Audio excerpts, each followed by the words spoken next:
कैवल्यं दिव्यदृक्साक्षी आदिकर्तारं कृपानिधे प्रणतक्लेशनाशाय अनन्ताय नमो नमः। अल्पज्ञोऽहं सर्वज्ञोऽहं सच्चरणं जुगलरूपं त्वं नमामि। भगवान श्री करुणा सागर महाराज की जय। सत्केवल साहेब। આજે આપણો આ ઉલટ ક્રિયાનો 57મો ક્લાસ છે। તારીખ 13/3/2025 ગુરુવાર સાંજે 4:30 વાગે માના ઘરે, કોપર સ્ટોન, સુરત। કરેક દસ્તાવેજ થઈ જાય, ખબર નથી આપને તો નીકળે બધું। આપણો વિષય ચાલુ છે એ કયો છે?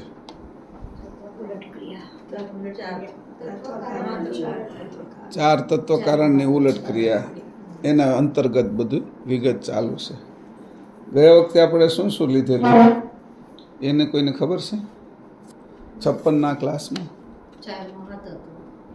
એ હતું, એના અંતર્ગત વિગત વિષયો શું હતા એ જ લીધું હતું આપણે તો। હમણાં તો એ જ હાલે છે, પણ આ વિષયો હતા અવ્યક્તમાંથી વ્યક્ત કેવી રીતે થાય અને વ્યક્તમાંથી અવ્યક્ત કરવા માટેના આ જે સાધન છે એ ચાર તત્વ કારણ છે। એટલે મેં કીધું હતું નહોતું, નહોતું હતું થઈ જાય છે, એ એક શબ્દ વાપર્યો હતો, એ તમને જાણો।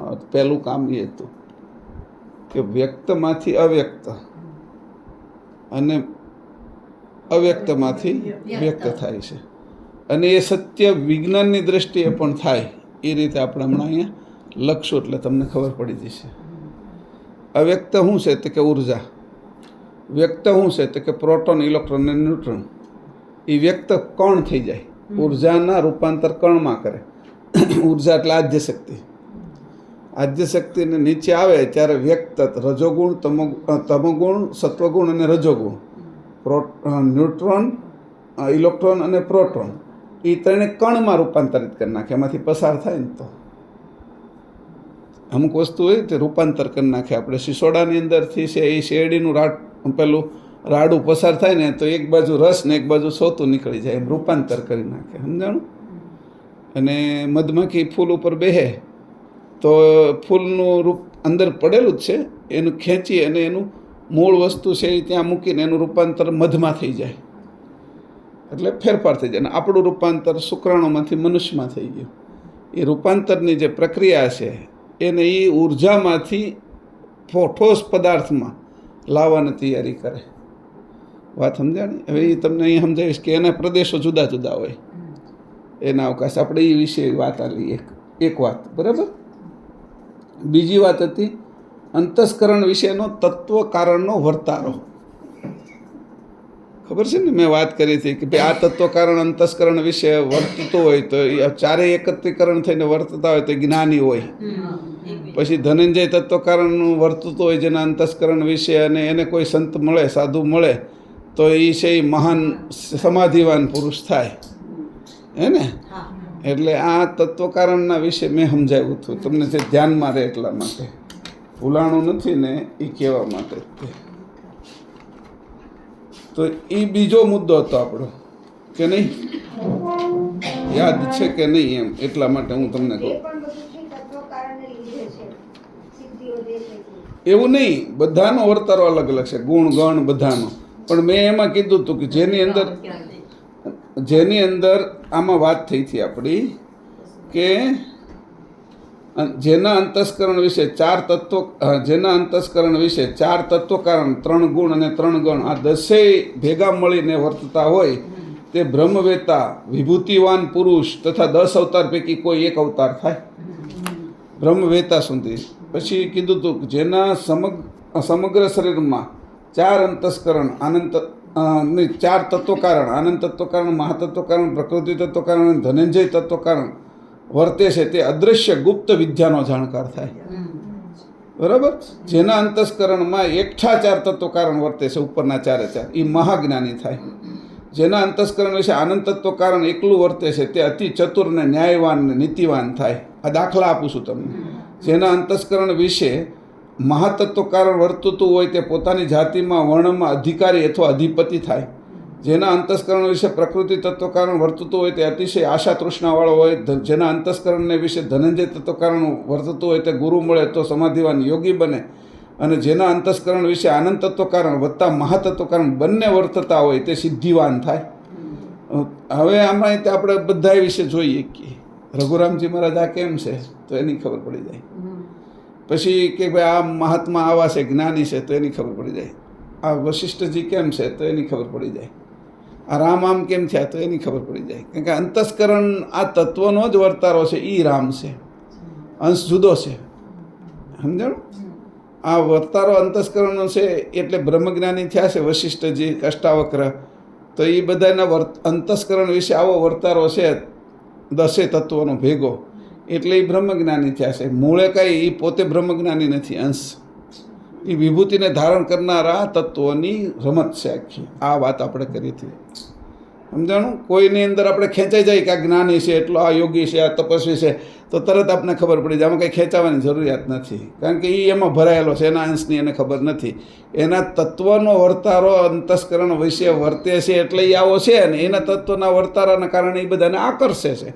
એમાં હું આકર્ષાઈ જાઉં તો હું પાછો એમાં ખેંચાઈ જાઉં, એટલે હું મારું અસ્તિત્વ ભૂલી જાઉં. કારણ કે તત્વનો વર્તારો છે, કોઈના વિશે અંશ જ કાર્યરૂપ હોય કે અંશે જ થયેલો છે, એની હારે જોડાવામાં કશો વાંધો નથી, કારણ કે એ અંશે કરે છે ને આપણે.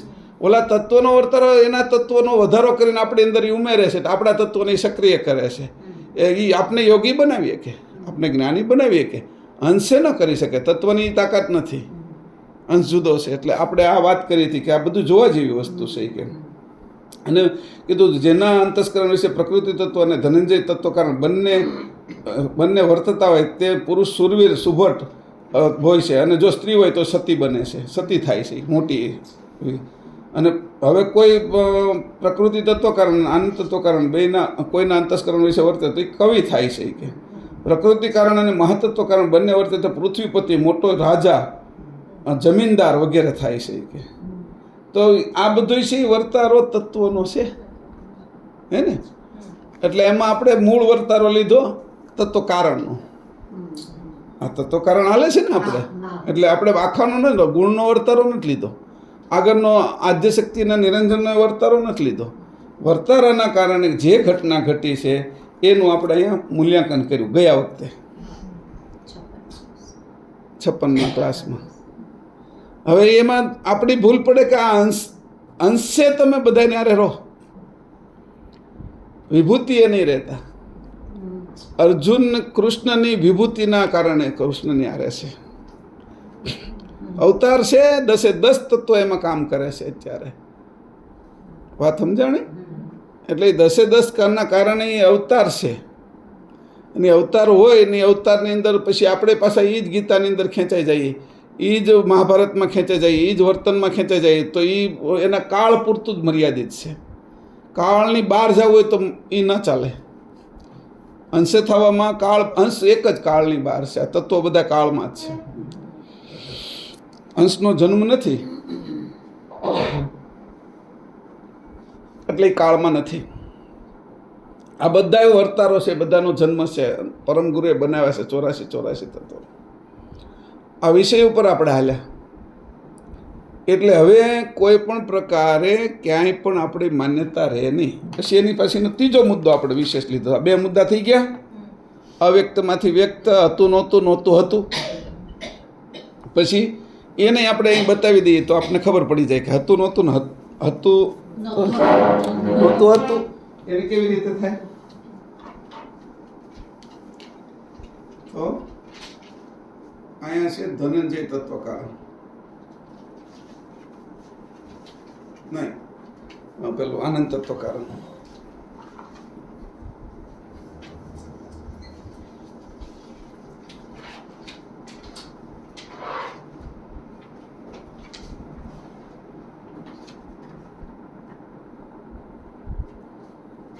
બરાબર? એની સામે આવ્યું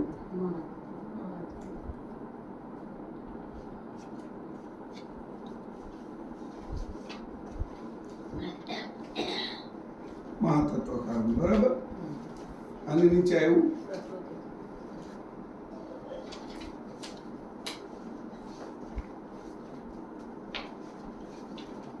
અને અહીંયા આવ્યું ધનન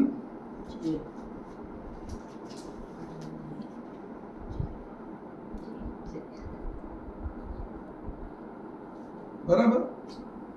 હવે અહીંયા અવ્યાકૃત છે.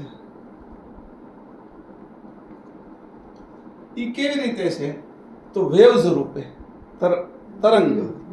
બરાબર. આ વીજળી છે. વીજળી કેવી રીતે છે તો કે એનું રૂપ ઈ તરંગ રૂપે છે. તરંગ અથવા વેવ છે ને કહીએ ને, ઇંગ્લિશમાં વેવ્સ કહીએ ને. વીજળી. બરાબર. તરંગ રૂપે છે. હવે એ તરંગ છે એ તો ખાલી ગતિમાં છે. આવી રીતે કાર્ડિયોગ્રામમાં કેમ નીકળે એ રીતે ગતિમાં છે. એમાં વિશેષ ગતિ ભરી છે. એનું આ વીજળીનું રૂપાંતર હવે એને કણમાં કરવાનું છે. આની વચ્ચેથી પસાર થાય ને, આ બાજુ નીકળે ને તો 3 કણ થાય છે. ન્યુટ્રોન, ઇલેક્ટ્રોન અને પ્રોટોન. એટલે આને કીધા તમ, સત્વ અને રજ. બ્રહ્મા વિષ્ણુ ને શંકર વિષ્ણુ અને બરાબર.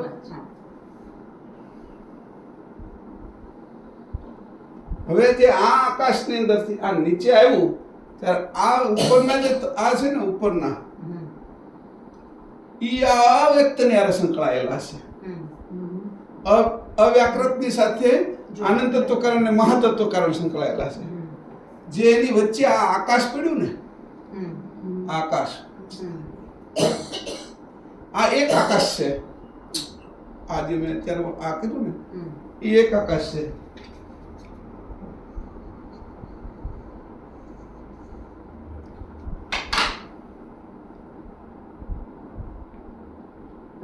એક આકાશ છે. બરાબર. એના પેટામાં 4 આકાશ થઈ ગયા. આ આખું એ છે. આખું એ. પછી આ 1, આ 2, આ 3 અને 4 આકાશ થયા. એવું કરે છે આ અવ્યક્તમાંથી વ્યક્ત આ આકાશ કરે છે. આકાશ ખાલી જગ્યા રૂપાંતર કરવાનું કામ આ આકાશની અંદર થાય છે. તમે પાણી ક્યાં ભરો છો તો માટલાના આકાશમાં. તો એ કે મકાનના આકાશમાં શું કરો છો તો કે અમે રહીએ છીએ, સોફા ને એવું બધું રાખીએ છીએ એમ. તો કીધું કે તમે માટલું લઈને કોઈને પાણી પાવશો કે ના, એ ગ્લાસના આકાશમાં લાવીએ છીએ પાણી. આકાશના પ્રકાર છે ને.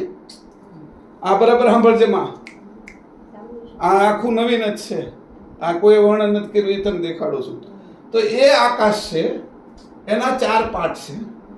એની અંદર આ એ છે. હવે આ અ છે અને આ બ છે. આ આખો એ, એમાં આ ભાગ અને બ આ ભાગ. બરાબર. હવે આ ભાગ છે એની અંદરથી તમો ગુણ, સત્વ ગુણ એટલે ન્યુટ્રોન, પ્રોટોન, ઇલેક્ટ્રોન આ પાર્ટિકલ થયા એટલે કણ. બરાબર. આ કણ થઈ ગયા.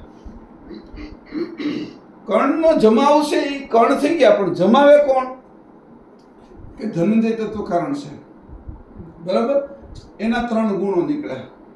ચલો ગણ. ઈ ગણ એટલે પહેલો અચર, સ્વકાશ અને અહંકાર. આમ કરે છે. આ 3 એને એક કરી નાખે છે એમ કરી. બરાબર. એને છે એ એક ઓલામાં આકર્ષી લે છે. નિરંજનનો ભાગ તો હતો જ તે. નિરંજનનો ભાગ તો અવ્યાકૃતમાં આવેલો જ હતો. એ આકર્ષણ કરીને આવે. હવે આવા ભેગા થઈ ગયા. આ થઈ ગયો પરમાણુ. આ પરમાણુ 1, પરમાણુ 2, આવો ત્રીજો પરમાણુ થઈ ગયો, પરમાણુ 3. હવે આ પરમાણુ થયા 3, એમાંથી એક આ અણુ થઈ ગયું. હવે જે આ અચત ગણ, શોકાશ ગણ, ઈ શું કરે છે? આ અહીંયા નથી થતું, ઈ આ જગ્યાએ થાય છે. આખું જગ્યા એની આ છે, ધારો કે, કારણ કે ઈ આ બંનેના આકાશની વચ્ચે થયું છે રૂપાંતર.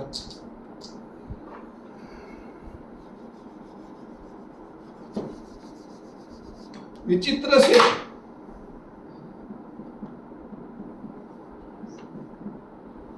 આ પરમાણુ ને આ પરમાણુ 1 2 અને 3, અને આ અણુ, એક અણુ,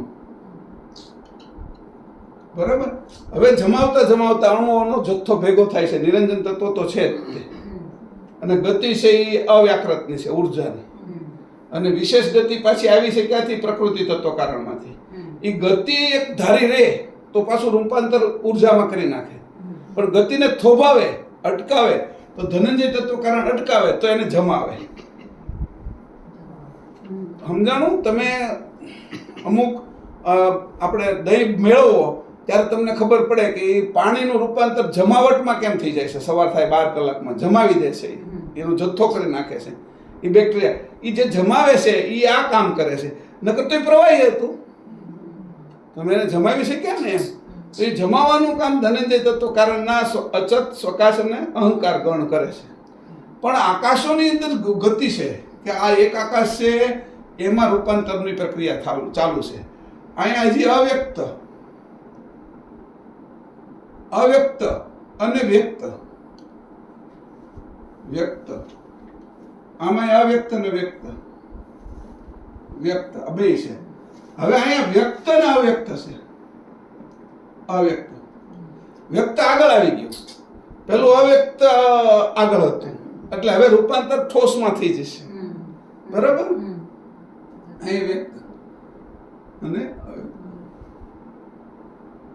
હવે એની કીધું કે આટલું તો થઈ ગયું, પણ આ બંનેની વચ્ચેની જે પ્રક્રિયા છે, આ જે પ્રક્રિયા છે એ આ બે આકાશની વચ્ચેનું જે આકાશ છે એમાં થાય છે. તો આકાશ કેટલા થયા?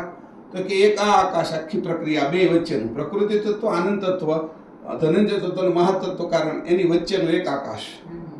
એમાં 4 આકાશ થયા. કયું કયું આકાશ? તો કે અવ્યક્ત વ્યક્ત અને અવ્યક્ત વ્યક્ત. આ ઠોસ છે, આ વધારે જામે છે. આનું જામણ છે એ પ્લસ પ્લસ જામણ, આનું જામણ જાડું છે, આનું જામણ એક જ છે. આ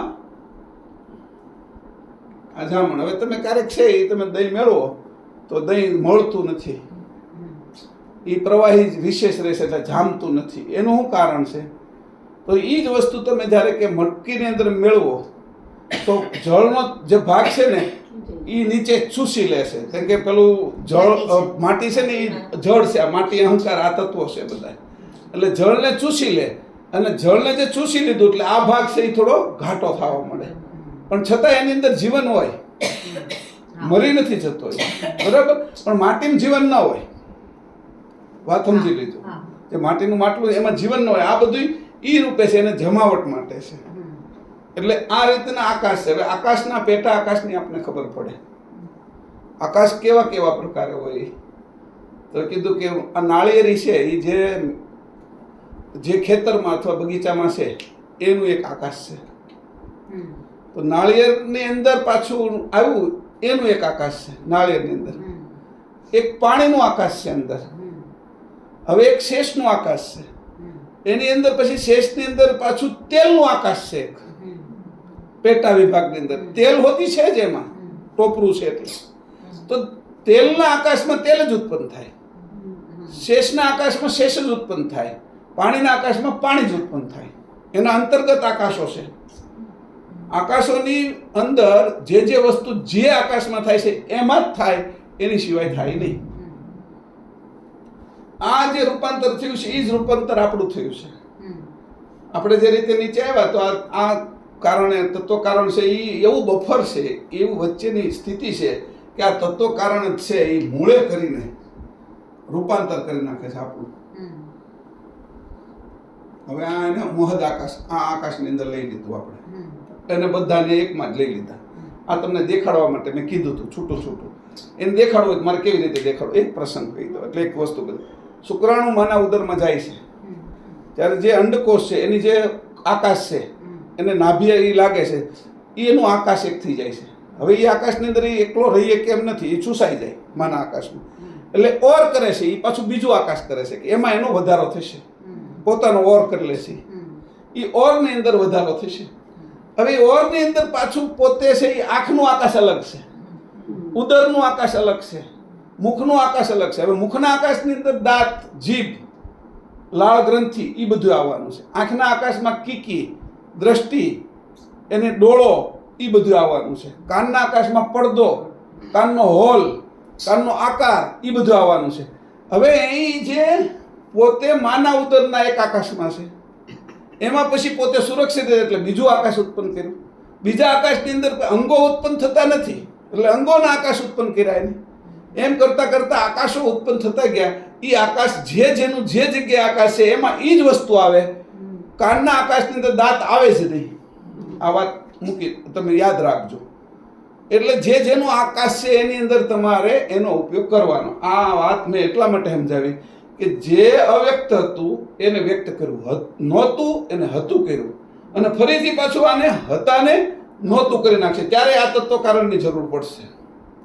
અત્યારે વ્યક્ત છીએ આપણે, પણ વ્યક્તમાંથી ત્યારે આ જ્યારે સમાધિમાં જાય છે કોઈ પણ વ્યક્તિ, સમાધિમાં એટલે અહીંથી જ્યારે ઉપર ચડે છે ત્યારે આ તત્વ કારણની અંદરથી ચડાઈને જ્યારે ઉપર જાય છે ને ત્યારે એને કશું નથી દેખાતું. એ શૂન્ય મનસ્ક થઈ જાય છે અને સમાધિમાં એમને પડ્યા રહે છે લાંબો સમય સુધી. કારણ કે અવ્યાકૃતને વટી નિરંજનમાં સમાધિ લાગે છે અને ઉન્મુની અવસ્થા કહેવાય. તુર્ય અને ઉન્મુની એ એમાં વયા જાય એટલે હેઠળની 3 અવસ્થામાં રહે. હા, તો કે ભાઈ કે હું કઈ કે સુસુપ્તિ, પછી સપન અને જાગ્રત. આ હેઠળની 3માં રહે તો એ સમાધિ નથી. સમજાણું? કારણ કે અહીંયા હજી એની અંદર હજી આકારો દેખાય છે, પણ તુર્યામાં જાય તો આકાર વિલીન થઈ જાય છે, આકાર નિરાકાર થઈ જાય છે. આ જ્યારે તમોગુણ છે, સુસુપ્તિ હોય છે ત્યારે સપના આવે છે પણ યાદ નથી રહેતું, પણ ખબર પડે છે કે એના ઘાટ બંધાયેલા હતા, હું આવ્યું એ ખબર નથી, એટલે ઘાટ બંધાઈ ગયા હતા. અને સપનામાં તો સપના ચોખ્ખું દેખાય જ છે ને યાદ રહે છે. અને સ્થૂળમાં તો બધા પદાર્થ આપણે જોઈ જ છીએ, એટલે બધા જ પદાર્થો 3 પદાર્થોના પ્રકાર. આ ઠોસ છે, આ જે છે એ ઠોસ છે. તો આ કેવું છે તો કે હળવું ઠોસ, હળવું, અને હું નામ લખીએ આમ ઠોસ જ કરી નાખું કે આની કરતા ઓછું એટલે સપન. આ જાગ્રત, બરાબર. અને આ છે એ અર્ધમાત્રા સપન, અર્ધમાત્રા સપન એટલે હળવું. હળવું અમે ઊંધું લખ્યું, ઉપર નીચે લખી નાખ્યું આ લખવામાં. તો કે આ હળવું જ છે એટલે એ તરત વિલાઈ જાય છે, તરત ઉડી જાય છે. પેટ્રોલ હમણાં નાખો અહીંયા એટલે થોડી વારમાં જ તે ઉડી જશે. તો કે આ પેટ્રોલ જેવું છે, આ પાણી જેવું છે, અને આ કે એને તેલ કી અથવા એને એવું કહો કે ડામર જેવું છે, આ જામેલું છે ડામર, બરાબર. એવી રીતે એને આપણે લઈ શકીએ. એને ઉડવામાં આને આ સપના છે એ થોડો સમય રહે છે.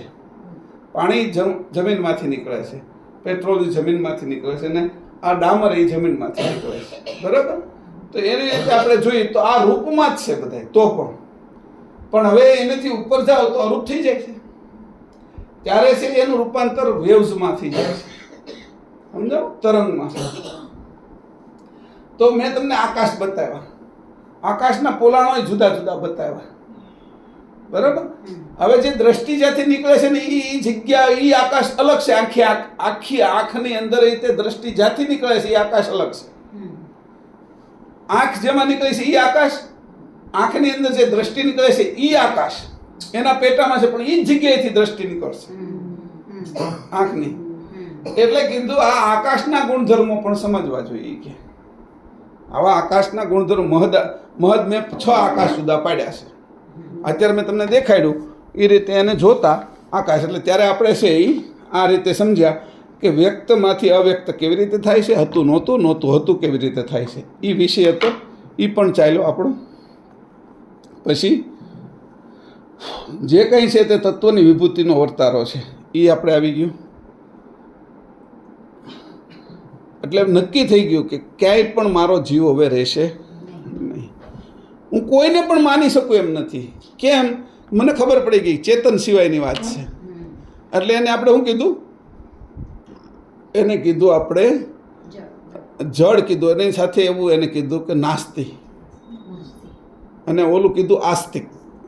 આસ્તિક ધર્મ અને નાસ્તિક ધર્મ. તો નાસ્તિકની અંદર તો આપણો જીવ જાય એવું જ નથી. હવે ભલે ને જ્ઞાની હોય, ભલે ને યોગી હોય, ભલે ને તપસ્વી હોય, ભલે ને અવતાર હોય, ભલે ને બ્રહ્મજ્ઞાની હોય, પણ તત્વનો જ વર્તારો છે, વિભૂતિ છે તત્વની. એટલે મારું એમાં મન જશે નહીં. તો મારું મન ક્યાં રહેશે? હવે હું મારી વૃત્તિ, પેલું મન, પછી સુરતા, પછી વૃત્તિ. હવે ક્યાં રહેશે મારી વૃત્તિ? તો કે જે વૃત્તિ હું ચેતન છું એમાં રહેશે. એટલે હવે મને કોઈ બીજું આકર્ષશે નહીં. ઘણી વખત એવું બને કે ઘણાની અંદર એટલું બધું આકર્ષણ હોય નિરંજનનું, તો ખેંચાઈ જાય આપણે અને સીધા બથો ભરી જાય આકર્ષણ. હવે ખબર પડે છે કે આ તો નિરંજનનું આકર્ષણ છે, અંશનું નથી. એટલે એનાથી જુદા રહી છે. ખીલી જે સમજી જાય ને, ભલે લોખંડની રહે, એ સમજી જાય ને કે હું લોહી ચુમકમાં નહીં ખેંચાવું, એ તો એનું વિભૂતિ છે, તો એ ખીલી નહીં ખેંચાય. ભલે ગમે એ હોય, તત્વ હશે એની અંદર, તો પણ એ આવરણ કરી નાખશે પોતાનું. એને આવરણ કરતાં આવડી જશે. કારણ કે ચેતનને અડીને જે કાંઈ છે એ આવરણ કરી શકે છે. એને જોઈતું આવરણ શુક્રાણુએ કરી લીધું અને મનુષ્ય થયું છે. તો ચેતનની અંદર તો આ ગતિ છે. જો ગતિ ખીલીમાં આવે અને એ ચેતનની ગતિ આવે તો ખીલી કોઈ લોહી ચુમકને ચોંટે જ નહીં. કારણ કે એની પોતાને આવરણ કરતાં આવડે છે. નકર તો આ અંડકોષની અંદર આપણે ખવાઈ જાત. આપણે બધા અહીં ઉત્પન્ન જ ન થયા હોય. માતાના અંડકોષની દિવાલે ચોંટી ગયા હતી, સૂસી જાત આપણે, એટલી ગરમી હતી. એ ગરમીમાં રહેવાને આપણે ટેવાયેલા જ નહોતા. ત્યારે આપણું વાતાવરણ આપણે બનાવી છે, એ જાણ આપણે હતી. એ સામાન્ય ચેતન જે પુરુષમાંથી આવેલું હતું એની, અને વિશેષ ચેતને જે પ્રક્રિયા કરી, એ પ્રક્રિયાનું પરિણામ એ હતું કે જાણ હતી. અંશ નહોતો, પિતાની જાણ હતી જ તે. અને એ જાણ અંશ, વાસ્તવિક અંશ ગર્ભમાં નથી આવતો, પણ એનો ભાસ આવ્યો છે ને, એ ભાસ ચૈતન્યતા એ અંકુરમાં આવી છે. એ ચૈતન્યતા એટલી હોશિયાર છે કે એની આવરણ કરી નાખ્યું. ચેતન તો કેટલો હોશિયાર હશે. એટલે મારો કહેવાનો અર્થ છે કે આ જ્યારે આપણે સમજ્યા, જે કંઈ તત્વોની વિભૂતિ છે એનો મેં વર્તારો કીધો, અને એમાં ક્યાંય હું આકર્ષાઈશ નહીં. હું અંશ સિવાય ક્યાંય પણ મારું પગલું નહીં મૂકું, અને અંશી સિવાય પગલું નહીં મૂકું. કારણ કે મને આ વાત સ્પષ્ટ થઈ ગઈ. તમે જે નામ દો, જે સામે ઊભા હોય, ભલે ને આકાશમાં ઉડતા હોય, તો એ સમજી લેવાનું કે આ સિદ્ધિવાન છે, એનું આ કારણ છે. કારણ તો ખબર છે ને આપને, આ કારણ છે. આપણે બધા કારણો લખી નાખીશું ને, એમાં આપેલા જ છે. આના કારણે આ જ્ઞાની છે, કે બ્રહ્મ જ્ઞાની છે, કારણ છે આ. અને ફટનારાયણ કહે તું આના કારણે આ બ્રહ્મ જ્ઞાની છે, એમ કીધું. એ વિચાર કરે કે હારો આ કેવી રીતે કહેતો હશે. હું તદ્દન બધા તત્વોને જાણું છું અને હું અંશે છું. આજનો ક્લાસમાં આપણે છૂટા પડીને ત્યાં અંશે થઈ જજો. અંશ સિવાય તમારી દ્રષ્ટિ ન જાય, તમે અંશે છો એ થઈ જજો. કોઈ પણ આવે ને તે ખબર હોય છે કે આ તું આ છો. જાદુગર ગમે એવો ખેલ કરે ને કે આ તો મને આવડે છે, આના કારણે ત્યાં આ ખેલ કર્યો. હેઠેથી એવી રીતે તે ગોઠવી નાખ્યું છે, એટલે બધા આ કબૂતર ને પોપટ ને ટોપીમાંથી તારી નીકળે છે. એ મને ખબર છે કે આમાં મને દાંત આવે એવું નથી. આ તો અજ્ઞાની લોકોને સમજાવવાની રીત છે. હું તારી આ વાતમાં નહીં આવી જાઉં. એટલે કોઈ પણ જે પ્રભાવ છે ને એમાં આવી જ નહીં, અને નિજ ભાવમાં સ્થિર થઈ જાય. હે ને? મારી વાત સમજાય છે? તો કે પ્રભાવને રદ કરી નાખો તમે બધો જ. તો પ્રભાવ રદ કરી નાખો તો પરતંત્રતા રહી નહીં. પરતંત્રતા રહી નહીં એટલે સ્વતંત્ર છો. અને એ અભિમાન હું નથી રાખતો, એટલે પરમ ગુરુના ચરણમાં છું, એટલે દિનતા રાખું છું. મને અહંકાર ના આવે. હું જ્યારે કહું કોઈને કે તારા આ તત્વના કારણે હાલે, ત્યારે હું પરમ ગુરુને માથે રાખું છું, એટલે મને એ અડે નહીં. નકર મને એનો અભિમાન આવી જાય કે આ મને એને જે તમે એનો રોગ કાઢો નથી, રોગ તમને વળગે. કોકનું ભૂત કાઢો ને તો ભૂત તમને વળગે, પણ પરમ ગુરુને માથે રાખો ને તો વળગે નહીં તમને. સમજાણું? એટલે અહીંયા પરમ ગુરુને માથે રાખવાની જરૂર છે. અને પરમગુરુ છે એટલે રાખવા જોઈએ, કારણ કે પરમ વિભૂતિ છે, મહત સુજાન જાણશે, આપણે અલ્પ જાણશે. પણ હવે મને આમાં જવાનું મન થશે નહીં. કેમ નહીં થાય? તો કે હું આને જાણી ગયો છું, તારા દરેક ખેલને જાણું છું. તું અહીંયા પેટીમાં પુરાઈ જા, તાળું મારી દે, વાહેથી નીકળે, એને હું તદ્દન જાણું છું. પછી તું આ હિપ્નોટાઇઝ કરે છો, બધાને આગળ ગીત ગૌરાવે, ગઝલો ગૌરાવે છે, આપણે જોયા હોય ને જાદુગરના ખેલો, તો કે એ બધાને હું જાણું છું. કઈ પદ્ધતિ આ થાય છે એ જાણું છું. કોઈ પણ આ ક્યાંય પણ કોઈ ચમત્કાર હવે મને દેખાતો નથી. આ બધો ટોટલ ચમત્કાર ચેતનનો છે ને, એ હું અંશ છું, મારા અંશી છે. આના સિવાય કોઈ ચમત્કાર છે નહીં. એ બધા તત્વોની રમત છે. આવી રીતે કરીને એ છૂટો પડે છે.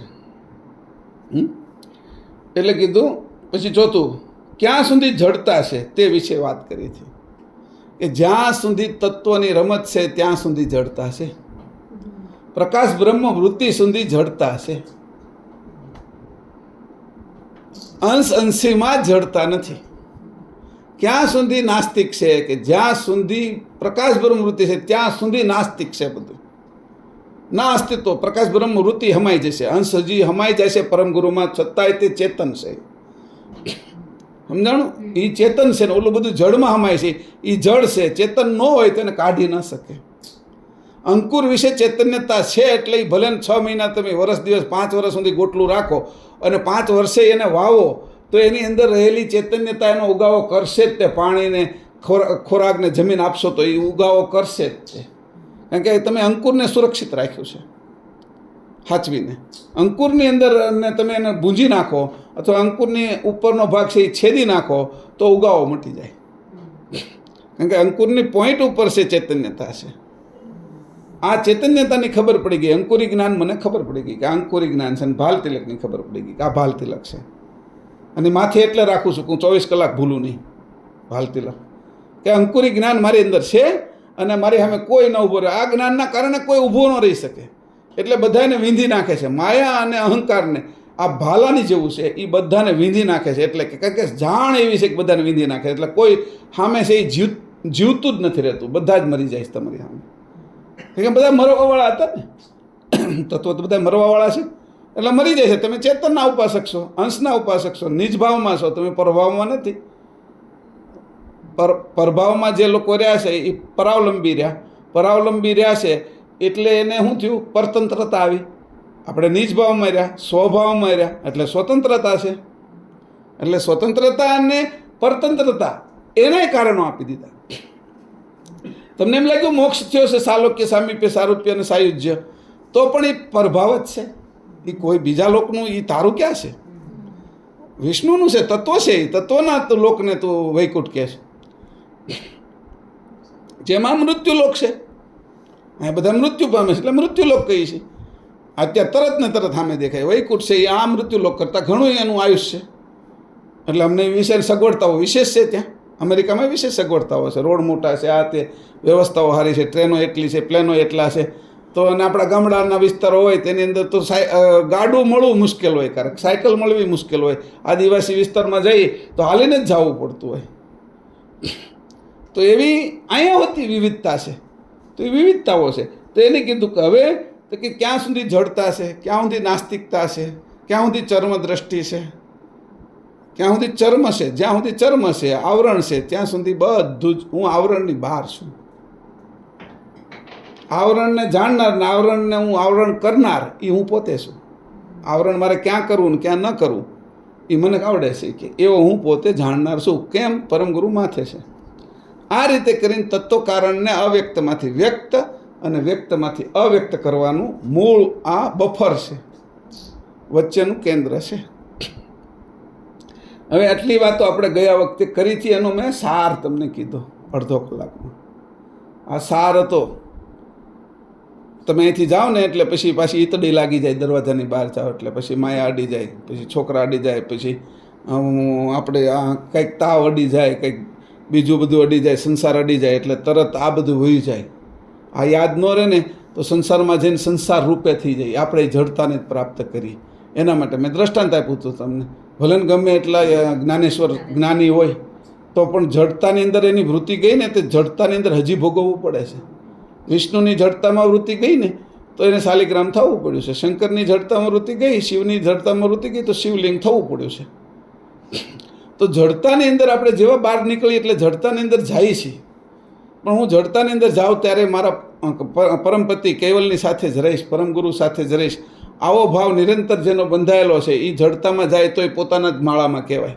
જેમ કરોળિયો લાળને છોડે નહીં તો એ પોતાના માળામાં ફટનારાનો પહોંચી જાય છે. લાળ તૂટી ગઈ તો એ આખા ઘરમાં રખડતો રહે. લાળ કરોળિયાને ઝાડે પહોંચતા 2-3 દિવસ લાગી જાય, પછી એ ગોતી ન કે એકદમ લાળ, અને લાળ જેવી છે 2 મિનિટમાં ઉપર ચડી ગયો એને. હવે કારણ કે એને આધાર છે જ તે, જોડાણ છે જ તે, તો એ જોડાણ આપણું તૂટી જાય છે.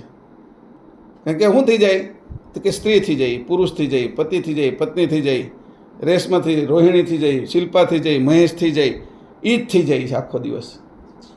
24 કલાક એ જ થઈ જાય છે નહીં, વાસ્તવમાં છે એ નહીં. આ તો અત્યારે રોલ આપ્યો છે તમને, અમિતાભ બચ્ચનને રોલ આપ્યો હોય પાનો, ને એમાં પાગલ હોય તે આખો દિવસ પાગલ ન થઈ જવાનું હોય. પછી શૂટિંગ વખતે પાનો રોલ કરવાનો છે, પછી શૂટિંગ પૂરું થયું હોય 2 વર્ષ દિવસમાં, પછી પાછો રોડ ઉપર પાનો રોલ ન કરવાનો હોય ગાંડાનો. એમ આપણે તો 24 કલાક ગાંડાના રોલમાં જ છે.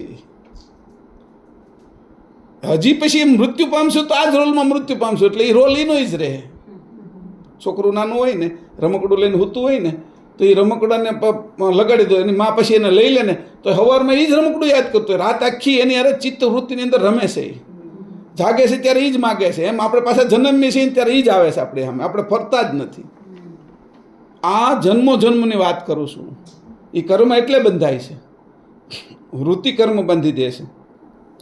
તો અંશ ન ફસાય એના માટે કહી દીધું કે તું બહાર જા ને તો પણ તું હવે અંશે રીજે, બધાના તત્વો જોજે. તારી અંદર એ કયું તત્વ વર્તી રહ્યું છે એને જોજે તું. એટલે જોવાવાળો તું થઈ ગયો. તારી અંદર એને બહાર બે જો ને, બહારનાનું જ જોવાનું એ કંઈ જરૂર નથી. અત્યારે મને વિચારો આવે છે, હોના આવે છે, પછી જ્ઞાનના વિચારો આવે તો વિચાર કરવાના અને એને અલગ રહેવાનું. કોઈ કામ છે, કોઈ મારે આ દવાખાને જવું છે, કોઈ વસ્તુ લેવા જવી છે, એના કામના વિચાર આવે તો એને જોવાના કે અત્યારે રજોગુણ હાલી રહ્યો છે અથવા આ હાલી રહ્યું છે, એને જોવાના. જોનારો હું અલગ છું, પાછું કર ને તું. હવે તને કરે ને તો તને વાંધો નથી, કારણ કે ઝાડ તારો તાર બંધાયેલો છે.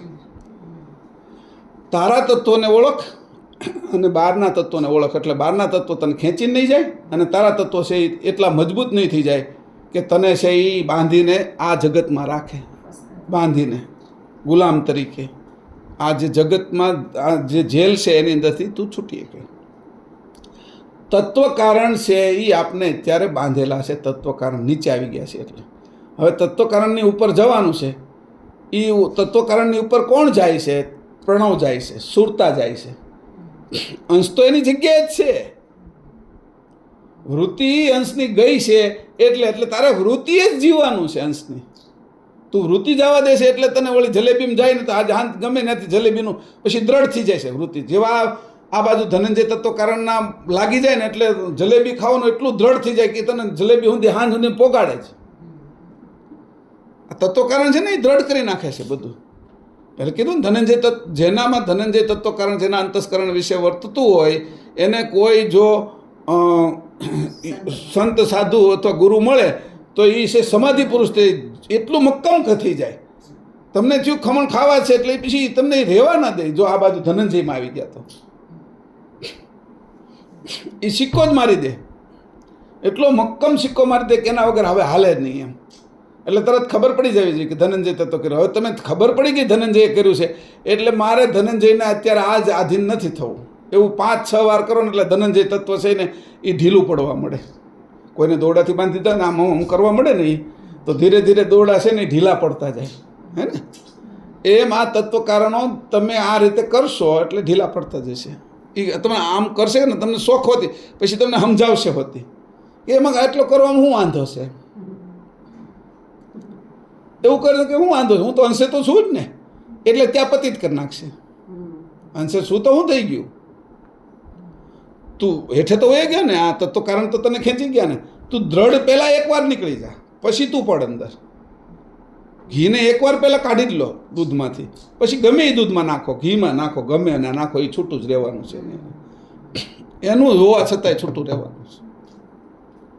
એકવાર તું નીકળી જાય કે આવી રીતે આજે જ તે અંશે થઈ જવાનું છે કે એને જોયા તત્વને જોઈ લીધા હું અંશ છું. નાસ્તિક ભાગને જોઈ લીધો, નાસ્તિક ભાગને, અસ્તિત્વ હંમેશા જેનું રહેશે એ, અને નાસ્તિક જેનું હંમેશા નાશ થાય છે એ, મને બેમાં ખબર પડી ગઈ.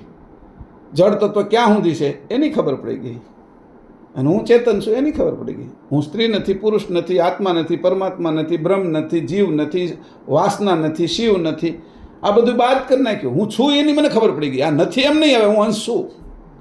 ઓલું તો હું કે નેતિ નેતિ નેતિ, પણ તું નેતિ કરનારો કોણ છો એ તને ખબર પડી ગઈ ને, એ તને ખબર પડી ગઈ. નેતિ કરનારો હું શું? આ નેતિમાં ભેગત તું તને નાખી દે તો શું થાય? બાળોતિયું હોય બગાડેલું છોકરાએ, પછી એની છે એ ખોયું બગાડ્યું હોય, હિંચકાવાનું ને એ બધું, આ 5-6 વસ્તુ બગાડી હોય તો એ બગાડેલા ભેગું તે બાળકને થોડા નાખી દઈએ છીએ આપણે. ઓલું બોલે એનું વાઇપર ને ફાઈપર ને જે આવતું હોય શું કહેવાય એને, ડાયપર ને એ બધું જે હોય એ બધું નાખી દો તમે, છોકરાને ધોઈને લઈ લો. એમ તમે છે એ નેતિ કરનાર તમે બચી જવા જોઈએ. એની ખબર રહેવી જોઈએ કે છોકરાને લઈ લેવાનું છે. વસ્તુને છે આપણે કાઢી નાખ્યા, મોસંબી લાવ્યા ને તો બી કાઢી નાખ્યા, એના છાલા કાઢી નાખ્યા, એના છોયા કાઢી નાખ્યા. રસ કામનો છે તો રસ લઈ લીધો. રસમાં જો તમને જે વધારે આવડતું હોય તો રસ નથી લેવો મારે, એમાં એની અંદર રહેલા વિટામિન જે સીધા જ મને અસર કરે છે એ લઈ લેવા, તો એ લઈ લો. વાંધો શું છે? તમને આવડી ગયું તો શું વાંધો છે? સીધો જ અર્ક લઈ લો ને. તમારે જે કામની વસ્તુ છે એની સિવાયની વધારાની શું જરૂર છે? તો એવી રીતે એ બધાનો અર્ક છે. તેવી રીતે અહીં કીધું કે આ જડતાનો ક્યાં સુધીનો વિષય છે એ કહી દીધું. આ ચોથો વિષય. જો પહેલું કહું છું, પહેલું છે એ અવ્યક્તમાંથી વ્યક્ત, વ્યક્તમાંથી અવ્યક્ત કરનારું આ 4 તત્વ કારણ. અંતસ્કરણ વિશે તત્વનો વર્તારો એ બીજું. પછી એ વર્તારો જે કંઈ જે તત્વોની વિભૂતિ છે તેનો વર્તારો. તત્વનો વર્તારો થઈ ગયો કે આ તત્વ આ છે આ છે, પણ એ વિભૂતિમાં એનું રૂપાંતર વિભૂતિ કરે છે. હવે કૃષ્ણ જ્યારે કહે છે તત્વ હતું, એના અંતસ્કરણ વિશે વર્તતું હતું, પણ એની જ્યારે બહાર કાઢી ત્યારે ગીતા કીધી, એ વિભૂતિનો વર્તારો. સમજાણું? અને ચોથું કીધું ક્યાં સુધી જડતા છે, ક્યાં સુધી નાસ્તિકતા છે, અને ક્યાં આસ્તિકતા છે. એટલે આ રીતે 4 વાતો આપણે ગયા વખતેમાં કરી. આજે વાત કરવાની છે ઉપરના પહેલા મુદ્દાનો આધાર. પહેલા મુદ્દાના આધારે જુદા જુદા આકાશમાં વ્યક્ત અને અવ્યક્ત શું શું થાય છે તે, અથવા સમાય છે તે વિશે. હવે આકાશ મુદ્દો કયો છે? અવ્યક્તમાંથી વ્યક્ત થવું, વ્યક્તમાંથી અવ્યક્ત થવું. પણ ક્યાં થાય છે કે કઈ વસ્તુ ક્યાં થાય છે એનો શું મુદ્દો છે કે.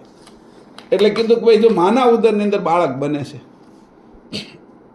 કે માના ઉદરમાં બાળક બને છે એટલું નહીં, બાળક પોતાના ઓરમાં બને છે. એ આકાશ ને આ આકાશ બેનો ભેદ છે. એટલે મેં 4-5 આકાશો તમને જુદા દેખાડી દીધા છે. સમજાણું? હમણાં તમે કીધું કે ભાઈ આ ટાંકાનું આકાશ છે, એમાં તો આ બધાને પાણી આવે છે, બધાને, આખા 52 ફ્લેટની અંદર. તો ટાંકાના આકાશથી તમારું માટલાનું આકાશ છે, ટાંકો કેમ અહીં ન લઈ આવ્યા? ટાંકો ઘરમાં હમાય એવો નથી, પહેલી વાત. બીજું કે એટલું બધું પાણી છે કે જો કદાચ એ હમાઈ જાય તો અમે ક્યાં રહીએ? અને એ અમે કદાચ તો અમારા બારી બારણા રહે નહીં, અને આખું પેક થઈ જાય. એના આકાશ માટે પાણીને રાખવાનું ને. હવે એ જ રીતે વિચાર કરો તો વીજળીને ભરવી છે આપણે, વીજળીનું આકાશ, તો બેટરી, આ બેટરીમાં જ વીજળી ભરાય છે, પછી આ ડસ્ટરમાં નથી ભરાતી. કારણ કે આનું આકાશ જુદું છે, આ પેનનું આકાશ આમાં સહી ભરાય છે, પણ આમાં વીજળી નથી ભરાતી. પણ તરત જ તે કીધું કે આ બેટરીના આકાશમાં તો વીજળી તમે ભરી શકો છો, હે ને? હવે અહીંયા એ રીતે કર્યું. તમે લઈ આવ્યા હતી કે ભાઈ મહેમાન આવ્યા છે તો કે પાણી લઈ આવો, તો માટલાને નથી લાવતા સીધું, તો માટલું લઈ લો, એ કે પી લો, પાણી તો આમાં છે. એમ ટાંકાને નથી લાવતા કે હવે એ માટે પર્યાપ્ત નથી. એ ત્યાં ટાંકો ત્યાં જરૂરી છે, માટલું આપણે પાણીયારે જરૂરી છે, અને ગ્લાસ છે એ મારી ટ્રેમાં જરૂરી છે ને એ ગ્લાસથી પીશે. એમ હવે કોઈ એવી વસ્તુ છે કે એ ગ્લાસથી સીધી નથી પીવાય એવી, તમે સ્ટ્રો લ્યો છો અને ચૂસીને પીવો છો, એનું આકાશ જુદું છે. ચૂસવાનું, પેલું પીવાનું, ચૂસવાનું આકાશ છે આ. પીવાનું આમ કરીને પીવું, ચૂસવાનું આકાશ જુદું છે. તમે એમ ચૂસી નથી એકતા સીધા, કદાચ આમ કરીને ચૂસો તો વળી પાછું ખેંચાઈ જાય વધારે હતા. ઓલો સ્ટ્રોની અંદર તમારે માપસરનું ખેંચાય, હે ને? એટલે એને કીધું કે એવી રીતે આકાશ જુદા છે. હવે હું આકાશના વિશે વાત થોડું કરું કે આજનો વિષય છે એ એટલો ગહન હતો અને મહત્ત્વનો હતો કે આની અંદરથી ઘણી ઘણી વસ્તુઓ નીકળશે. હવે કીધું કે જુદા જુદા આકાશમાં, એટલે એની આપણે છે બસ એના ઉપર જવું છે. એટલે આકાશમાં તો 137 પાના ઉપર જઈએ.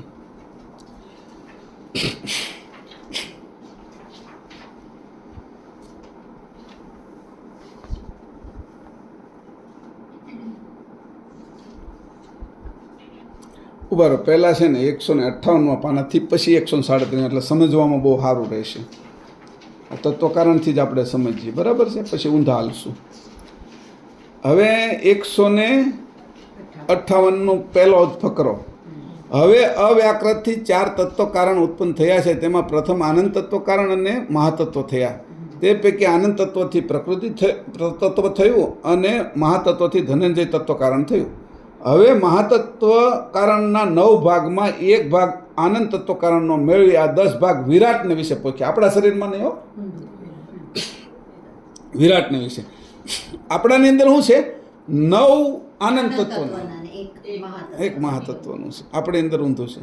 તો વિરાટને વિશે પહોંચ્યા. આ વિરાટનું મહાતત્વ વિરાટના કયા સ્થાનમાં રહ્યું છે તે હકીકત સાંભળો. આ વિરાટનું મહાતત્વ વિરાટના કયા રહ્યું છે, ત્યાં શું કાર્ય કરે છે સાંભળો. કે વિરાટનું 5મું આકાશ તત્વ જે શબ્દ આકૃતિ સંયુક્ત શૂન્ય તેના વિભાગને છોડીને, આ જે છે ને વિરાટનું 5મું આકાશ તત્વ, એટલે એને કયું કીધું?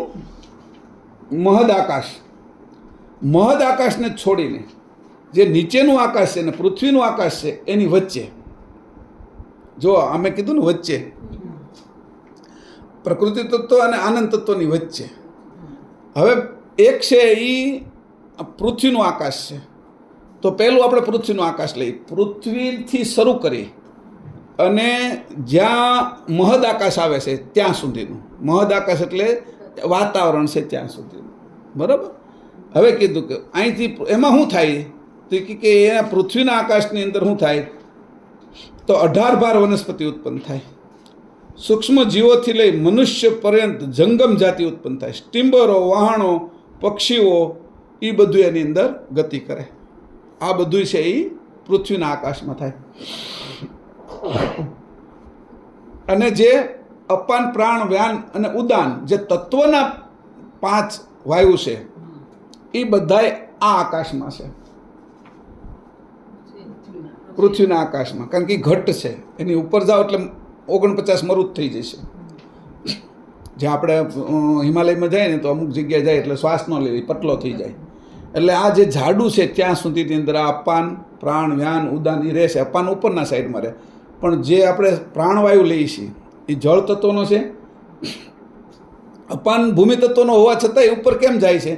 કે આકાશ તત્વની નજીક છે, એટલે આકાશ તત્વ એને ખેંચી લેશે જલ્દી, અપાનને, એટલે જાય છે. નકર ભૂમિનો હોવો જોઈએ તો ભૂમિમાં અહીં નીચે હંધાથી નીચે રહેવો, નીચેથી ઉઠે છે ને તરત આકાશમાં ચડી જાય છે. પણ જળ તત્વનો પ્રાણવાયુ છે એ નીચે એ ઓક્સિજનનું છે, એ ઓક્સિજન છે એ નાકમાં પર્યાપ્ત, એટલે એ વાયુ પણ રહેશે, બરાબર? તો આ બધું પૃથ્વીના આકાશમાં રહેશે. અને પહેલું આકાશ છે એ પૃથ્વીનું આકાશ કર્યું આપણે. હવે અહીં કીધું કે અહીંયા જે કીધું એ, હવે આના ઉપરનું જે આકાશ છે એ મહદ આકાશ છે. સાંભળજો, આ થોડું સમજવામાં અઘરું પડશે. હું ભાગ કરીને દેખાડીશ ને એટલે ખબર. જે અનાદિ ખગાકાર શૂન્ય કહ્યું, ખગાકાર શૂન્ય કહ્યું છે, અને જે સદાકાળ છે ને છે જ, બરાબર? હવે આ અનાદિ ખગાકાર શૂન્ય વિશે મહાતત્વકારણના 9 ભાગ રહ્યા છે. હવે એ વિરાટ આકાશના પક્ષમાં છે. અહીંયા જે લખ્યું છે ને એને સમજવાનું કે ત્રીજું આકાશ, પૃથ્વીનું આકાશ, મહદ આકાશ અને વિરાટ આકાશ. વિરાટનું આકાશ આપણે વિરાટ કહીએ છીએ ને, 3 આકાશ કર્યા. હવે જો પૃથ્વીની વચ્ચેનું આકાશ છે, પૃથ્વીની મહદની આકાશની અંદર, તો મેં તમને કીધું પક્ષીઓ સુધી બધા ઉડીએ કે છે ત્યાં સુધીનું, પહાડોની બધું એમાં આવેલું છે. વૃક્ષો ના તેની બધી જંગમની જે 84 લાખ યોની છે મોટા ભાગની, એ એમાં જ હાથી બાથી એ બધું એમાં જ વિચરણ કરે છે. એ જળમાં હોય, જળના તે એ આ જ આકાશ છે. એમાં થોડું ઘાટું છે, પણ આકાશમાં માછલીઓને વિચરણ કરે, મગરમચ્છ નહીં, કાચબાની, એ બધા આ જ આકાશ ગણાય એનું. બરાબર? પૃથ્વી નથી, જળ છે. એટલે પૃથ્વી એની નીચે છે. પૃથ્વીની અને મહદ આકાશ એની વચ્ચે આટલું બધું થઈ રહ્યું છે. હવે મહદ આકાશમાં શું થાય છે? અહીંયા લખ્યું છે હવે કે મહદ આકાશમાં જેમાં એ દેવતાઈ તત્વો જે પૃથ્વીના આકાશથી ઉપર, ત્યાં શું થાય છે કે વાદળ, વીજળી, ઓસ, મેઘરવો, વૃષ્ટિ એ બધું ત્યાં પેદા થાય છે. અને એ જળ એ બધું ત્યાં બધું વાદળાની બધું દેખાય છે ને એ પછી નીચે આવે છે. તો એ ઉત્પન્ન થાય છે, ત્યાં ઉત્પન્ન આ થાય છે. વાદળા અહીંયા નીચે નથી ઉત્પન્ન થતા, વીજળી અહીંયા નથી થતી આ આકાશમાં. આ બંનેની વચ્ચેનું આકાશ છે મહદ આકાશ. પૃથ્વી અને વિરાટની વચ્ચેનું એ મહદ આકાશ ગણવું. હવે એનાથી તમે ઉપર ગયા વિરાટની અંદર, તો એ શું છે? તો કે સુષુમાર ચક્ર, એ આકાશ વિરાટ છે. સુષુમાર ચક્ર એટલે આપણે આકાશગંગા, એ આકાશ જેમાં આકાશગંગા રહેલી છે એનું આકાશ. એમાં શું થાય છે? તો કે એની અંદર શું થાય છે? તે સુષુમાર ચક્ર એટલે આપણી આકાશગંગાનું આકાશ, જેમાં સૂર્યો, ગ્રહોના ઉપગ્રહો, સૂર્ય એટલે આપણો સૂર્ય, આપણે એના પૃથ્વી ગ્રહ અને આપણો ચંદ્ર ગ્રહ, એ ગ્રહોના ઉપગ્રહો. બરાબર? પછી ઉલ્કાપિંડો બધા, પછી નક્ષત્રો અને 49 મરુતો, એ એની અંદર ઉત્પન્ન થાય છે આ આકાશમાં.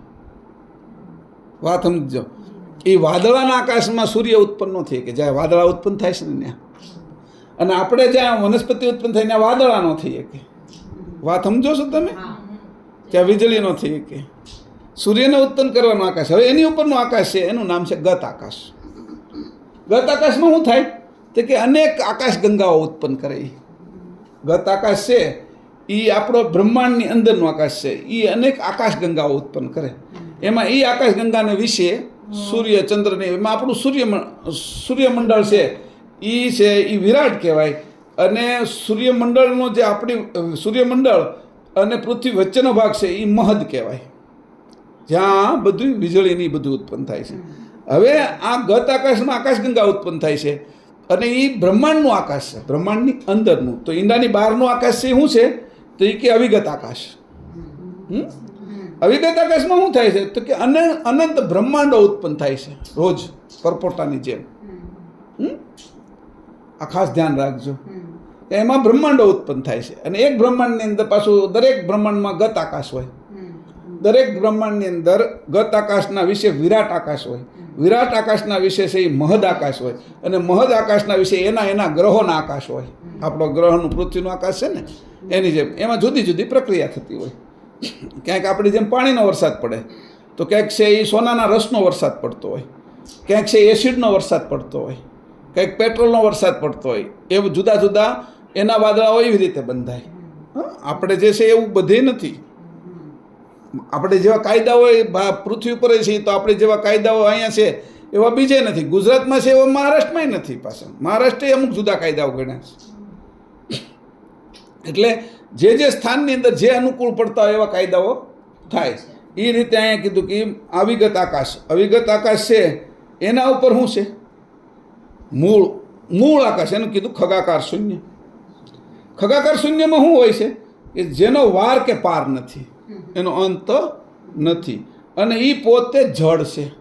એને એની પોતાની સમજ નથી. એ પોતાના વિશે કશું જાણતું નથી, એટલું વિરાટ છે. અને એના વિશે કોણ રહે છે?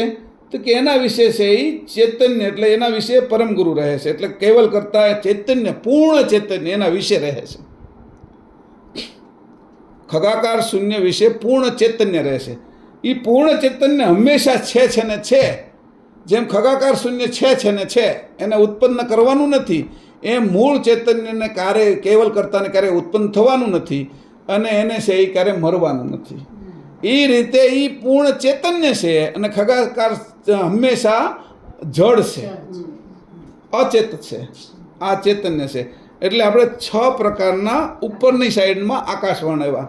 તમારા ઘાટ વિશે તમે બધા આકાશોને હવે જુદા પાડી શકશો. જ્યાં વાળ ઉત્પન્ન થાય છે એ વાળનું જ આકાશ છે. જ્યાં ચામડી ઉત્પન્ન થાય છે એ ચામડીનું આકાશ. જ્યાં હાડકા ઉત્પન્ન થાય છે એને હાડકાનું જ આકાશ છે. જ્યાં રસ બને છે આંતરડામાં એ રસનું જ આકાશ છે. જ્યાં લોહી બને છે એ લોહીનું જ આકાશ છે. જ્યાં દૂધ બને છે ત્યાં દૂધનું જ આકાશ છે. એમાં એ જ પરિવર્તન પામે છે. આ રીતે કરીને જ્યાં દ્રષ્ટિ બને છે ત્યાં દ્રષ્ટિનું જ આકાશ છે. જ્યાં શબ્દ બને છે ત્યાં શબ્દનું જ આકાશ છે. તો દ્રષ્ટિના આકાશમાં શબ્દ નથી બનતો અને શબ્દના આકાશમાં દ્રષ્ટિને જ બનતો. હવે એક વાત છે કે આ આકાશના ગુણધર્મો છે એ પણ જળ છે. એટલે હવે ચેતનના ગુણધર્મમાં આવું નથી. ત્યાં તો આંખેથી જોઈએ કે આંખેથી સાંભળીએ કે અને આંખેથી બોલીએ કે છે, આંખેથી શ્વાસે લઈએ કે છે. ચેતનની અંદર બધું જ એક જગ્યાએ છે. એટલે ચેતન સંપૂર્ણ છે અને બધા જ આકાશો છે એ અપૂર્ણ છે. બરાબર. આ રીતે કરીને પૂર્ણતાની અમે ભક્તિ કરીએ છીએ, પૂર્ણને માનીએ છીએ. હવે અહીંયા જે રીતે કીધું છે જુઓ, જે અનાદિ ખગાકાર કહ્યું છે અને જે સદાકાળ છે ને છે જ. હવે આ છે ને છે એ ખગાકારને યારે છોડી દીધું છે આપણે. બરાબર. આને મેં અલગ કરી નાખ્યું છે કારણ કે એમાં વિષયને છૂટો નહોતો પાડતો એટલે મારે એને છૂટો પાડવો પડ્યો કે ભાઈ અહીંયા સુધી શેરડી છે, અહીંયા પછી રસ છે, અહીંયા ગોળ છે, અહીંયા ખાંડ છે, અહીંયા હાકર છે. વસ્તુ એનામાંથી જ છે પણ ક્યાંથી હાકર છે, ક્યાંથી ખાંડ છે, ક્યાંથી ગોળ છે, ક્યાંથી રસ છે, ક્યાંથી શેરડી છે. પછી એની અંદરથી જ પાછો દારૂ બનતો હોય. આ ગોળમાંથી જે ગોળ છે એની અંદરથી તમે જે એ ચાસણી કરીને કદાચ આની જગ્યાએ પહેલાંના સમયમાં આનો કાંઈ ઉપયોગ કરતા હશે પણ આ ગોળને હેડવી નાખે એને છે એની અંદર કીડાઓ પડે, એની અંદર એના કીડાઓ ઉત્પન્ન થાય. એમાંથી જ તે ઉત્પન્ન થયેલા એ બેક્ટેરિયાને પાછા એ બધા બાળીને ઓલા કરીને એની અંદરથી અર્ક બનાવે, એનો દારૂ બનાવે. વસ્તુસ્થિતિ છે એ એનું આકાશ જુદું છે. ગોળમાં જ તે કોહોવાનું, બગાડવાનું અને બગાડવામાંથી પછી પાછો અર્ક કરવાનો. તો એવી રીતે જુદી જુદી રીતે આ બધું જ થઈ રહ્યું છે. તો એવી રીતે આકાશના ગુણધર્મો જુદા જુદા છે, ચેતનના ગુણધર્મો કોઈ જુદા નથી. તું જ્યારે અંશે થાય ત્યારે પૂર્ણ છો અને અંશે નથી થતો જો તું ખગાકાર શૂન્યની અંદર મહાલે છો તો અનેક આકાશની અંદર તું જાશો ત્યારે એ બધા ખગ એટલે છેતરનારા છે. ખગ એના ઉપરથી પડ્યું. ખગ એટલે છેતરવું. ખગાકાર, ખગાકાશ તો કે તુને બધા આકાશો છેતરી રહ્યા છે. તું પોતે આંખના આકાશમાંથી નીકળે છો તો આંખ જેવો દ્રષ્ટિ થઈ જશો પણ તું જ્યારે અંતર્વૃત્તિમાં જાશો ત્યારે તને ખબર પડે છે કે તને તારી દ્રષ્ટિથી તને જોવાનું છે. તારી દ્રષ્ટિથી બાહ્ય જોશો એના બદલે તારા મુખથી તારો અવાજ કાઢવાનો છે નહીં, તારા કાનથી તારો અવાજ સાંભળવાનો છે. તારા પગથી તારી બાજુ ગતિ કરવાની છે.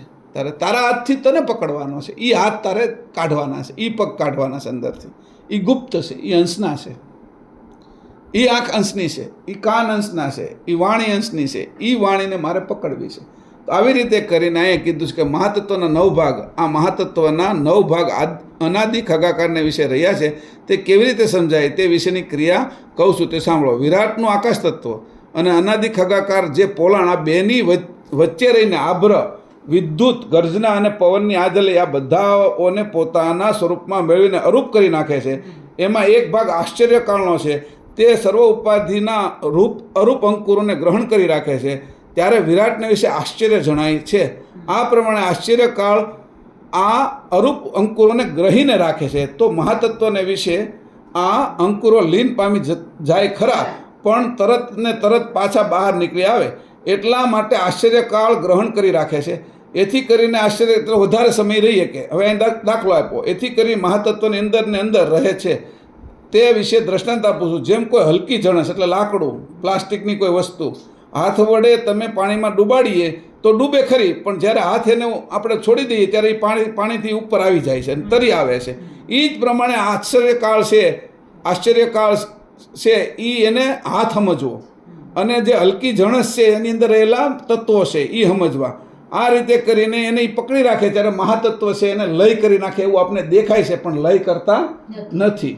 એ એની અંદર આશ્ચર્યકાળ એને એમનું અદૃશ્ય કરી નાખે છે. આ પ્રમાણે હાથરૂપ આશ્ચર્યકાળનો વિભાગ મહાતત્વમાં રહેલો હોવાને લીધે સર્વ ઉપાધિને ગ્રહણ કરી રાખે છે. આ બધી ઉપાધિ ત્યાં રાખે છે. આ 8 મહિના ઉપાધિને ગ્રહણ કરી રાખે છે. આ જે વરસાદ વીજળી બધું એ ગ્રહણ કરી રાખે એ આશ્ચર્યકાળ 8 મહિના પછી 8 મહિના પછી જ્યારે છે એ આનંદ તત્વ કારણ એની અંદર ઉત્પન્ન થાય. આનંદ તત્વ કારણ કોની હારે જોડાયેલો છે? તે અનંગ હારે. અનંગ જ્યારે કામદેવ એની અંદર ઉત્પન્ન થાય છે ત્યારે છે એ આનંદ તત્વ એની અંદર ઉત્પન્ન થાય કામદેવ રૂપ. એટલે જે પેલો આશ્ચર્યકાળ છે ને એને છોડાવી દે છે અને બધી જ ઉપાધિને એ બહાર લઈ આવે છે. એટલે વાદળા ને વીજળી ને અવાજ ને એ બધું વરસાદ ને એ બધું વરસે છે ત્યારે જ વિરાટની આ સઘળી ઉપાધિઓ અંદર રહી શકે છે. અને હવે એને વિશે એક ભાગ આનંદ તત્વ કારણનો પોખ્યો હતો. એણે કરીને વિદ્યુત ગર્જના અભ્ર વગેરે જે આ મહાતત્વમાં લીન પામ્યા હતા તેને પાછા સમયે સમયે અરૂપ છે છતાં રૂપ ધરાવીને ઉદય પમાડે છે, રૂપ કરી નાખે છે. તે આનંદ તત્વ કારણના વિભાગે ઉદય પમાડે છે. આ પ્રમાણે વિરાટને વિશે મહાતત્વ કારણ અને આનંદ તત્વ કારણના વિભાગ રહ્યા છે. આમ જાણો, રૂપમાંથી અરૂપ, હતામાંથી નહોતું, નહોતામાંથી હતું કરે છે. હવે એની સાથે કીધું તો કે આવું આ કારણ શું છે? એ કે આ વીજળી થવાનું, આ વાદળા થવાનું કારણ શું છે? તો એના માટે થોડાક આપણે આગળ જઈએ. 137 ને પાના ઉપર જઈએ. વીજળી કેના કારણે થાય છે? તો કે વિષય આકાંક્ષા એમાં પોખેલી છે. વીજળી વિશે આનંદ તત્વની અંદર આ વિષય આકાંક્ષા પોખેલી છે. હવે એ કેવી રીતે છે એના માટે 137 ઉપર જઈએ.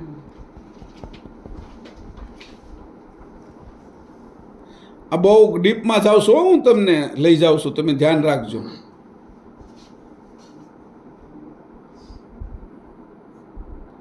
એકસો ને 37, 39,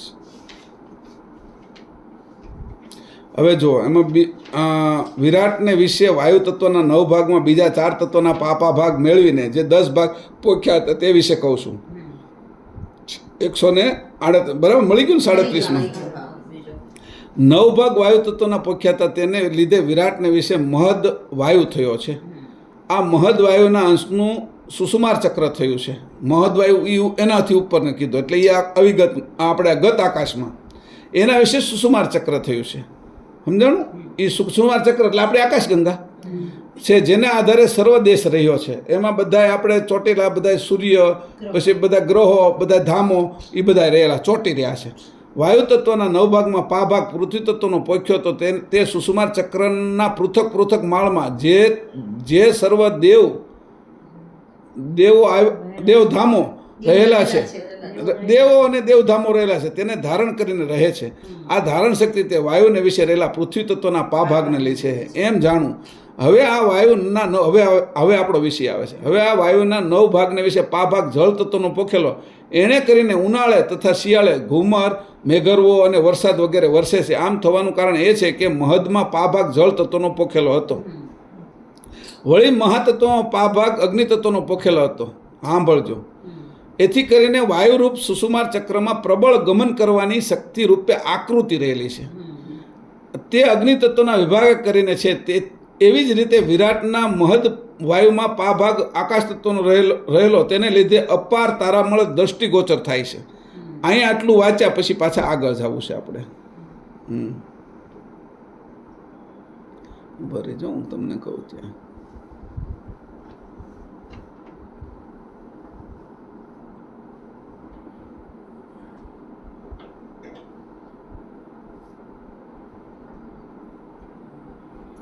હવે જવાનું છે આપણે 139માં પાના ઉપર.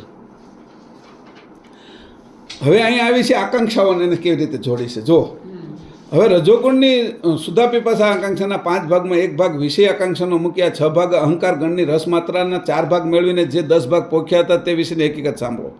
આ સુધાપીપાસા આકાંક્ષા જે 5 ભાગ છે તેનાથી વિરાટને વિશે આભ્ર વાદળ થયું છે. અને અહંકાર ગણની રસમાત્રાના જે 4 ભાગ પોખ્યા હતા એનાથી આભ્ર રૂપ વાદળમાં વૃષ્ટિરૂપી જળ થયું છે. વાદળની અંદર જળ ક્યાંથી થયું? તો કે વળી 1 ભાગ વિષય આકાંક્ષાનો પોખ્યો હતો તેનાથી કામરૂપ વિદ્યુત ઉત્પન્ન થઈ છે. આ કામરૂપ વિદ્યુત ઉત્પન્ન થઈ છે એટલે કે વિદ્યુતરૂપી અગ્નિ થયો છે. તે કેવી રીતે જણાય તેને સ્પષ્ટ કરવા દ્રષ્ટાંત આપું છું, તે સાંભળો. કોઈ સ્ત્રી પુરુષના સંયોગ વખતે જો પ્રથમ પુરુષને કામ એટલે આ કામનો વિભાગ કીધો છે નહીં, બરાબર. આપણે જવું છે કઈ રીતે થાય છે. તો હવે આ જે ઘટના છે એની ગર્ભગોષ્ઠીની અંદર વાત કરી છે પાછી. હવે હું અહીંથી તમને ગર્ભગોષ્ઠીમાં લઈ જઈશ. જો આ કામ કેવી રીતે છળકે છે. હવે આ જળ તો ત્યાં ચોટેલું છે, જળ મધ ઓલામાં, તો એ જળનું અવ્યક્ત જળ છે એ રૂપાંતર થઈ અને પૃથ્વી ઉપર કેમ આવે છે? એનું શું કારણ છે? તો કે પૃથ્વી જ્યારે વિરેહ કરે છે, વિરેહ અને વિરહ થાય છે, કે વિરહ ક્યારે થાય છે? ત્યારે ફૂલ તપે છે સૂર્ય, તમોગુણી, એટલે અંદરથી જે કણો હોય છે પાણીના, જે એ નીચે સુધી ગરમી પહોંચી જાય છે. આ ગરમી તમે જેમ ખાડો ખોદતા જાઓ ને અંદર હુફાળો આવવા મળે, એ પાણીને અંદરથી શોષી લે છે. એ જે પૃથ્વીમાંથી જે પાણી શોષે છે એમાં ભૂમિ તત્વના કણો ઉપર ચડે છે. ભૂમિ તત્વના એ અપાન વાયુ રૂપે ઉપર ચડે છે. સમજાણું? એ અપાન વાયુ જ્યારે ઉપર જાય છે ભૂમિ તત્વનો, તો જે જળ તત્વના જે અવ્યક્ત તત્વો હોય એની સાથે જોડાય છે. એટલે જળ તત્વના જે જળ તત્વના કણો છે એને ભૂમિ તત્વ છે એ બંધારણ કરી નાખે છે, બાંધી દે છે. એટલે જે અવ્યક્તમાંથી છે એ વ્યક્ત વરસાદ તરીકે નીચે આવે છે. વિરેહ પૃથ્વી ઉત્પન્ન કરે છે સૂર્યના કારણે. સૂર્ય એટલે કામદેવ, વીજળી, એના કારણે ઉત્પન્ન કરે છે. એ આ જે ગરમી છે એ ઉપર જાય છે, એ અંદર વીજળી રૂપે એમાં દોડે છે. જ્યારે આ અપાન વાયુની એ અપાન મહત છે, આપણો અપાન છે એ ગુદાસ્થાને રહેલો છે. હવે અહીંયા એ ગર્ભગોષ્ઠીમાં વાત કરી કે સ્ત્રી પુરુષ જ્યારે ભેગા થાય છે ત્યારે છે એ એની અંદર અનંગનો વધારો થાય છે. અને જ્યારે એનું કામદેવ છે એ અતિ વધી જાય તો અપાન વાયુ ગુદાસ્થાનની અંદર રહે છે. ત્યાં મૂલાધારની અંદર ભૂમિ તત્વ છે, એ જ્યાં વંકનાળ છે એને છેદી નાખે છે, એનો હોલ હોય ને એને તોડી નાખે છે. અને વંકનાળની અંદરથી અપાન વાયુ ઉપર ચડે છે.